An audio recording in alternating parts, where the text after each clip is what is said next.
Praise the Lord. To God be the glory. Hello, everyone. Apostle Jonathan here. Welcome once again to this podcast, The Apostles' Take. And this time, we're going to look deeper into the subject of the global mission. We have seen how the Apostle Paul, during his time, really worked hard in order to bring the gospel to the regions beyond.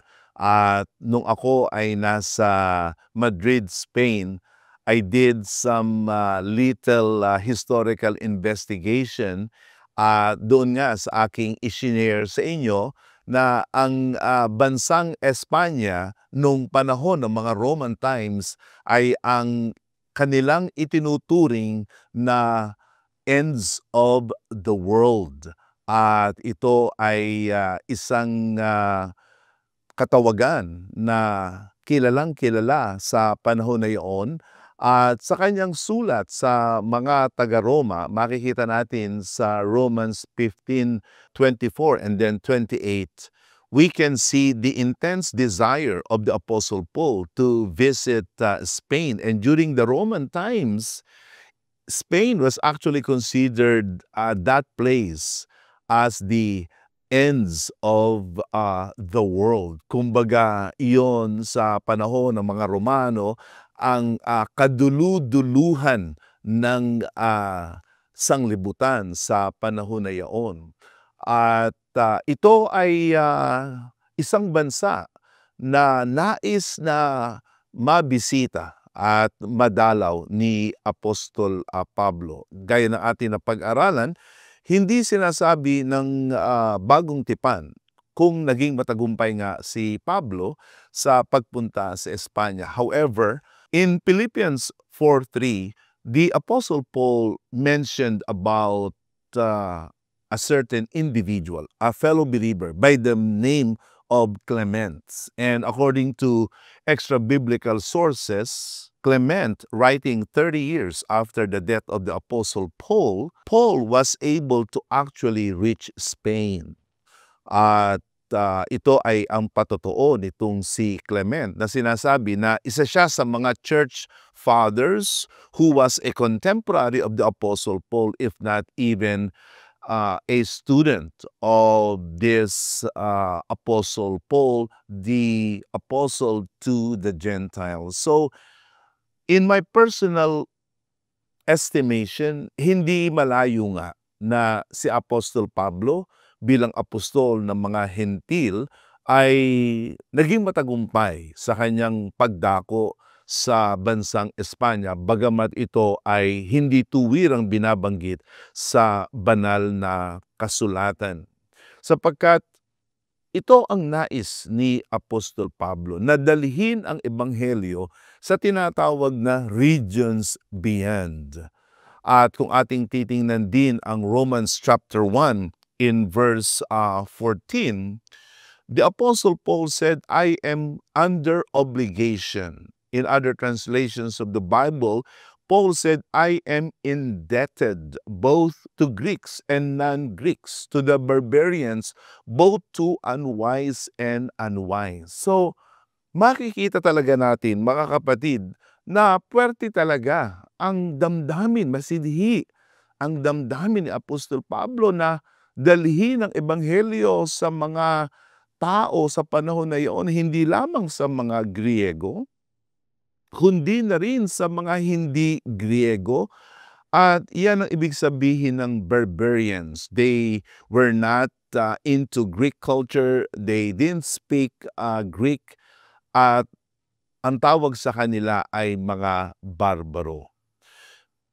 Apostolic evangelism is an enterprise that cannot be confined to one ethnicity or to one nationality.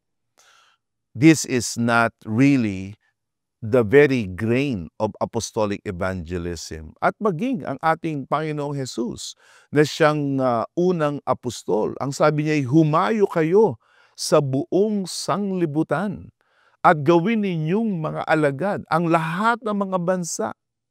Turuan silang ganapin ng lahat ng aking utos at ako ay sa inyong palagi hanggang sa kawakasan ng mga araw.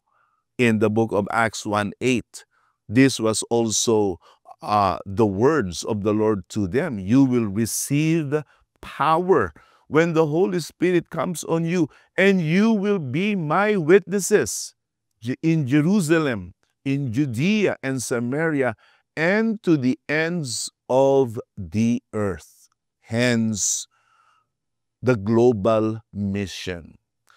At tayo ay nagpapasalamat sa Panginoon sapagkat sa pamamagitan ng mabuti at masinop at marunong na pangunguna ng ating minamahal at yumaong kapatid at Apostol Arsenio Ferriol, ang mabuting puno ng sangbahayan, ang gawaing pang-ebanghelismo ng PMCC Fort Watch ay naging pangbuong sanglibutan.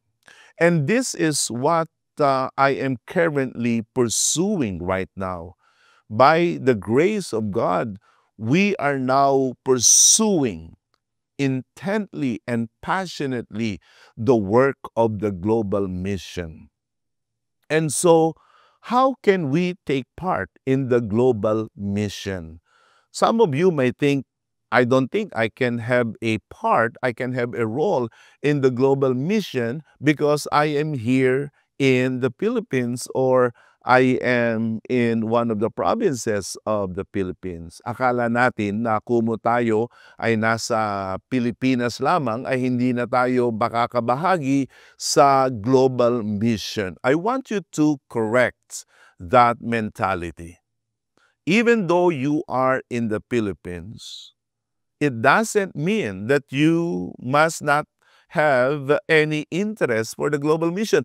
Don't you know that Philippines is part of the global mission? We are the launching pad for the reaching out of the countries with the gospel of the Lord Jesus Christ. And come to think of it, in our podcast, The Apostles' Take, we talk about technology. Ngayon, kahit ka nasa probinsya, you can reach out to someone in Africa, in North America, in Europe, and in the Middle East, even though you are in the Philippines. So please, let us get rid of that mentality that we will not have any interests or passion or enthusiasm to engage in the global mission of the church. So I would like to present to you these 4 practical steps on how we can be able to participate and to contribute towards the success of the global mission of our church. Number 1, we must pray for the nations of the world. We must pray for the nations of the world. The global mission is hinged on intense individual intercessions, prayers, as well as in the collective petitions of the saints of God. We must pray. And this is the intent of the season of expansion. Pray more. Ora más in Spanish. Ora más. Pray more. And one of the things that we must begin praying is for the nations of the world. There is a saying that no man is an island. We cannot simply think about the things in the Philippines or the things wherever you are residing right now. You are a citizen of the world. And we must pray for the nations of the world. Wherever you are tuning in from right now, you are a member of the nations of the world. And the hearts of the people can only be flung open when we pray. We need to pray.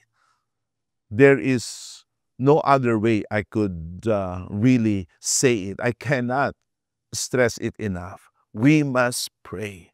Kailangan nating ipamagitan. kailangan nating ipanalangin ang mga bansa sa ating mundo ngayon.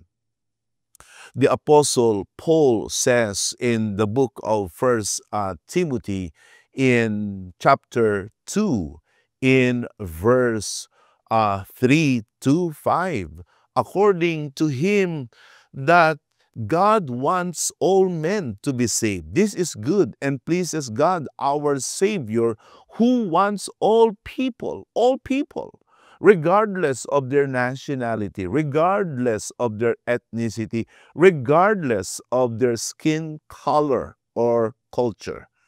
God wants all people to be saved and to come to a knowledge of the truth. So, we must pray.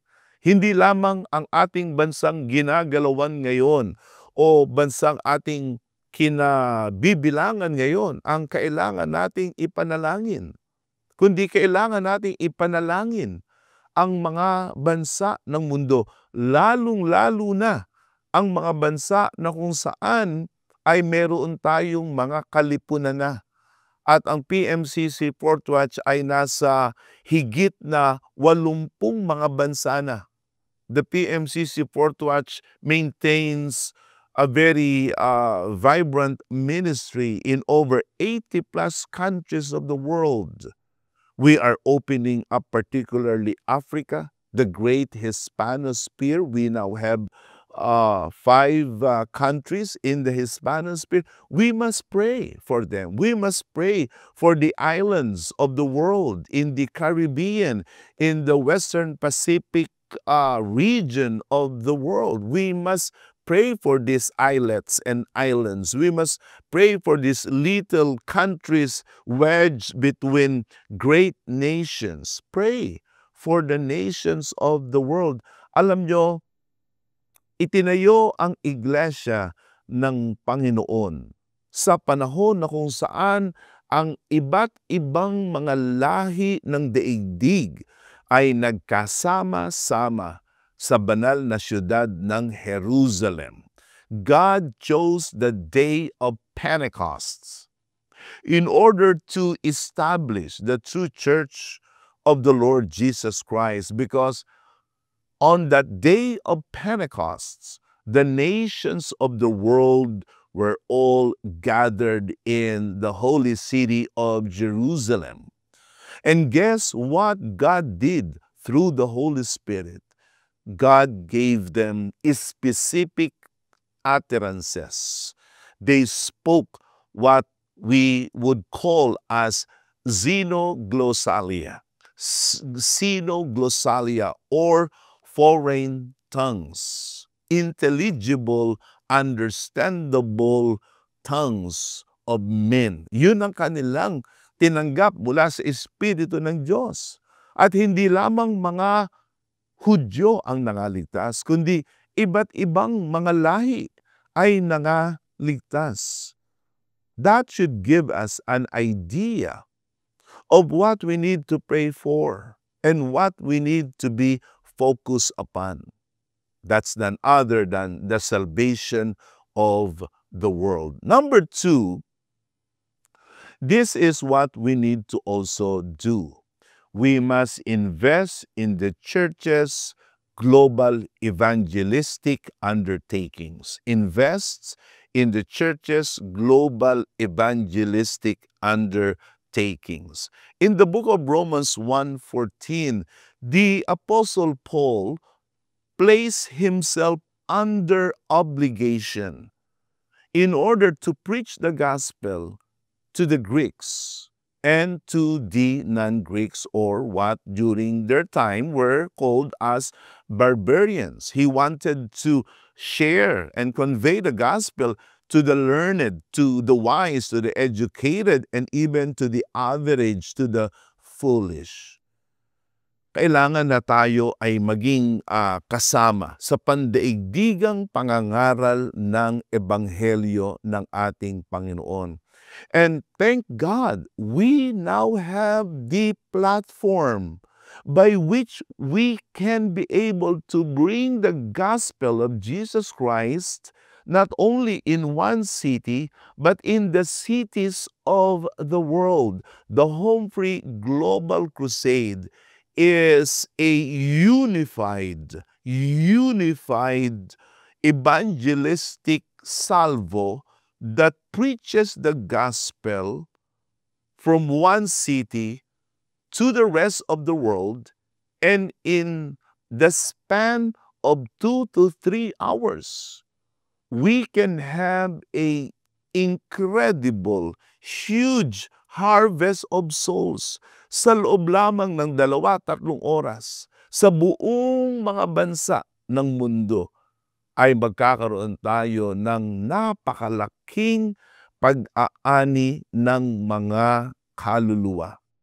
And so, it is only fitting that we must invest in the Home Free Global Crusade, and we can do that by investing in our giving. And I thank God because this is what many of you are actually doing. You are invested in giving. Here in the United States, where the Home Free Global Crusade first started, I can vouch for the generous giving of the elders and the brethren. Ngayon lamang natin nakikita na sa panahon ng krusada, yung mga taga-Amerika, yung mga taga-ibang bansa ay nakakatulong sa pangmalawakang pamamahayag ng salita ng Diyos sa Pilipinas at sa ibang mga bansa. And so, I would continue to encourage you to invest financially, invest materially, because the salvation of just one man is all worth it.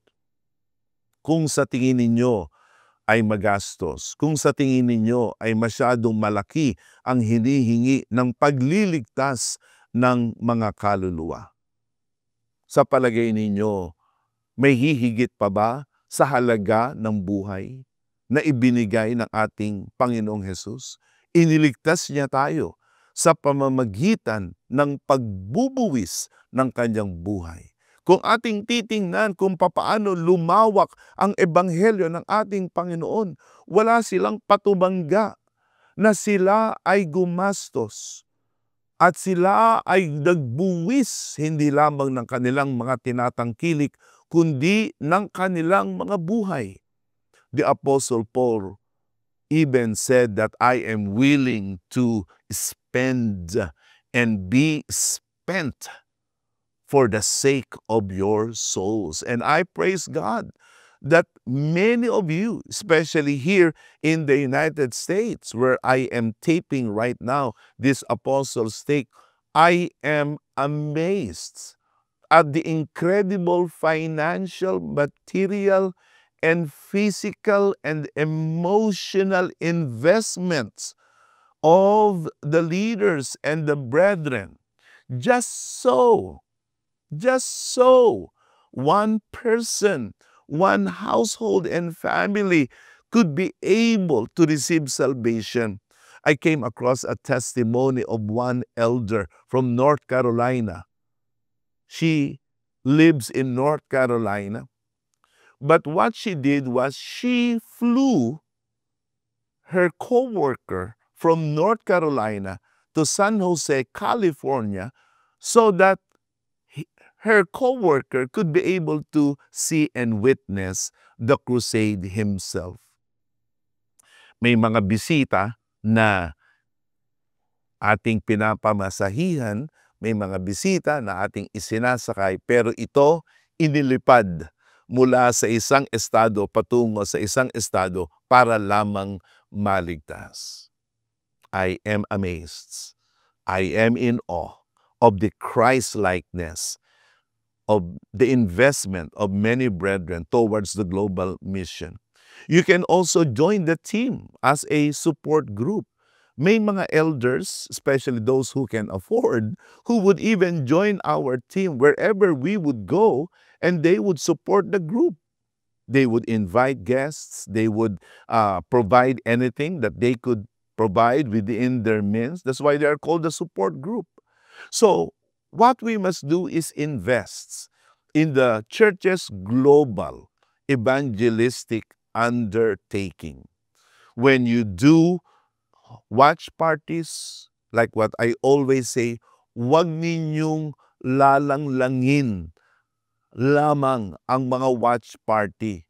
Huwag niyong iisipin na ang watch party ay pwede nating basta-bastahin, na tayo ay puwera dyan, na ang ating local church ay hindi kailangang mag-watch party at ibang ebanghelismo na lamang ang ating gagawin.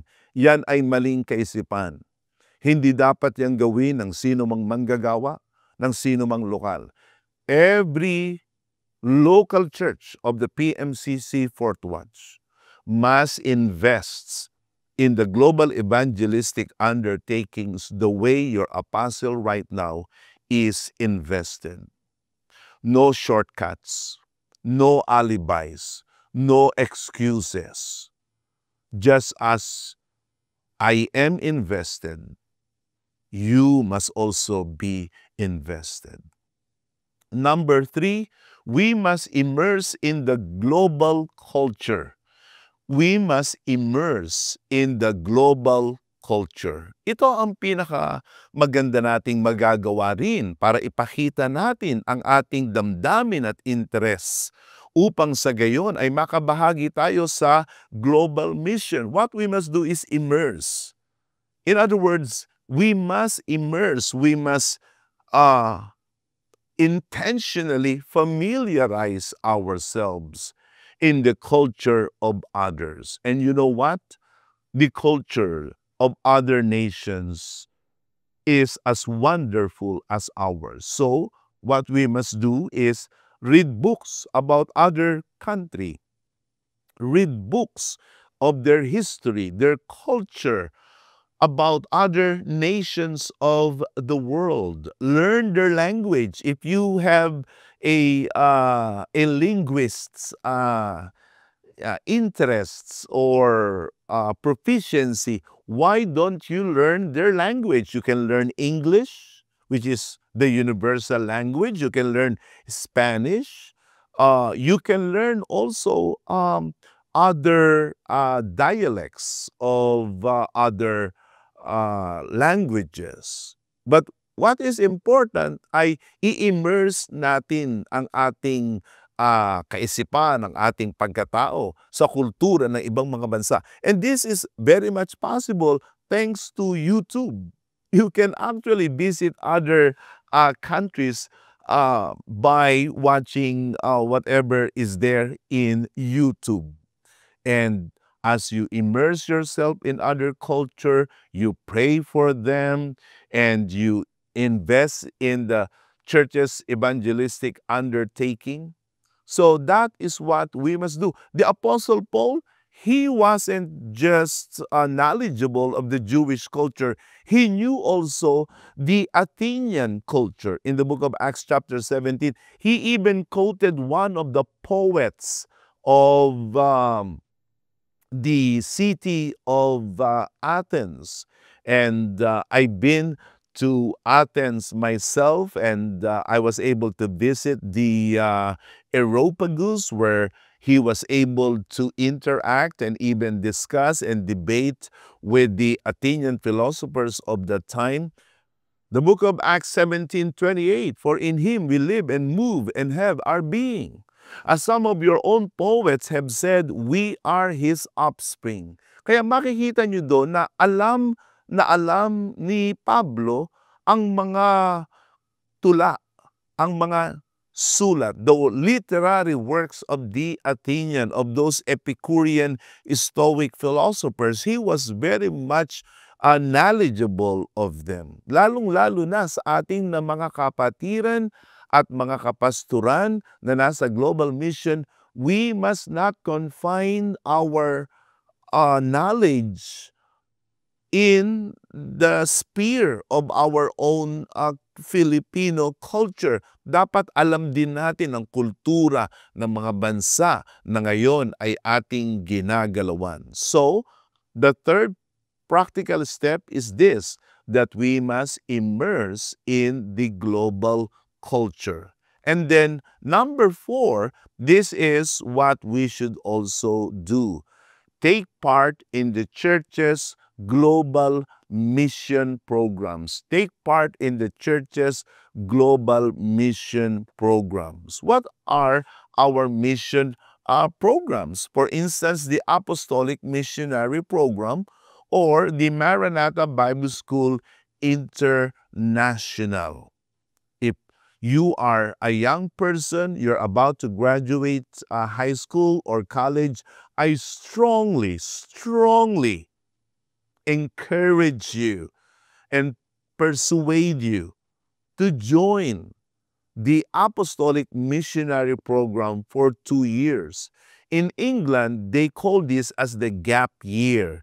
Hindi nila minamadali ang pagpasok sa kolehiyo, kundi kanilang ine-encourage ang kanilang mga kabataan na bago sila pumasok sa kolehiyo, they will travel around the world, learn some life skills, learn a language, learn a culture, because they believe that that would better prepare them to take on college.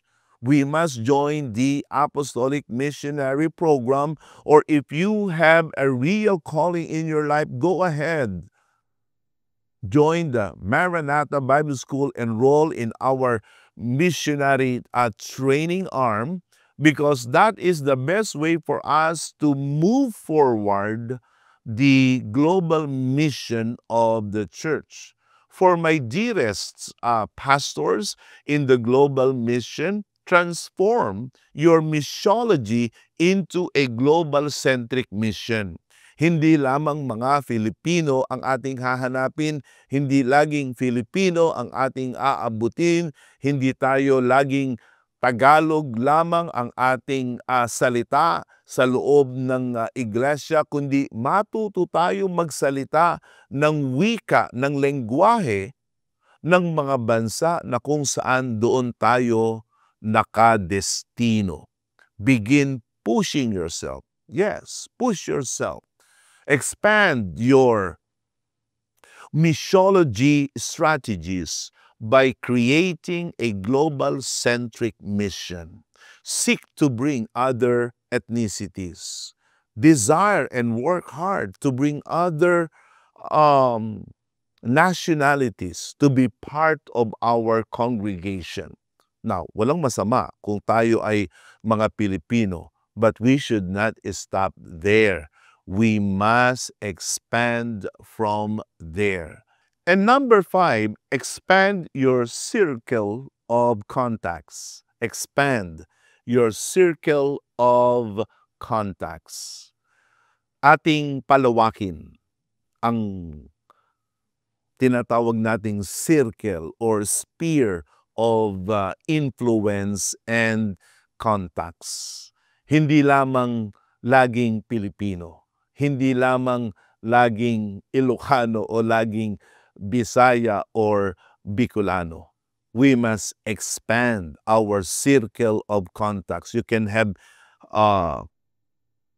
physical contacts with those people around you, your classmates, your co-workers, your neighbors, but you can also have virtual contacts from other parts of the world. You can establish good friendship with other nationalities of the world. In fact, you can do that using Facebook. Just so you must be careful and you must not be too gullible, or you might be taken advantage, or you might be led astray. Pero mahalaga na tayo ay pala kaibigan. So expand your circle of contacts.